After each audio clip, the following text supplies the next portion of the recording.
Hey everyone, it's April 16th, and that means that if today's your birthday, you share it with likely French multiple murderess Marguerite Steinheil, best known for her affairs with many of the rich and powerful men of Europe in the 1890s, and that is her right up there, and I'd like to apologize for my terrible French pronunciation.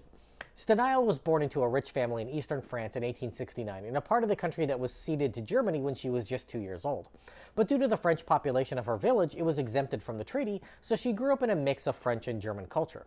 When she was 19, she met a highly regarded artist 20 years her senior, and the two were married in 1890, which she viewed more as an opportunity to raise her social status than a great love affair.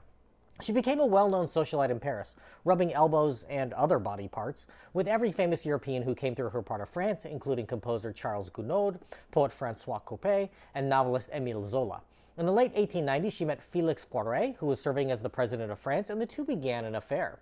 Steinheil was present when the president died in 1899, and rumor has it that she was performing oral sex when he passed away, with his hands convulsing and ending up stuck in her hair as he met his maker. Gaining renown as the mistress of the deceased president of France, she went on to have affairs with dozens of high-profile politicians, artists, and other noteworthy figures who passed through Paris, including the King of Cambodia. In 1908, her mother and husband were found dead in their home, with Steinheil being discovered tied to a bed and gagged. Both victims had been strangled, with her mother ultimately choking to death on her own false teeth. She claimed that 4 black-robed strangers had broken in and committed the murders, though no evidence could be found to corroborate her story.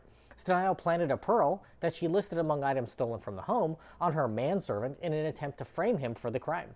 When that was discovered, she tried to blame her old housekeeper, but her story fell apart and she was thrown into prison awaiting trial for murdering her own family members. The lesson, as always, is that you can't trust rich people. This was one of the first crimes of the century in the 1900s, and it created a sensation in Paris.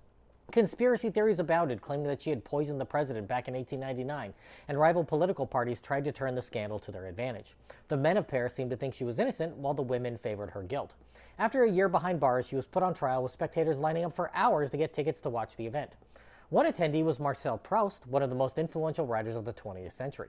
The judge in the trial called her stories tissues of lies, and many scholars believe that she was certainly at least an accomplice to the murders if she didn't do it herself, but lacking any firm evidence, she was acquitted and set free.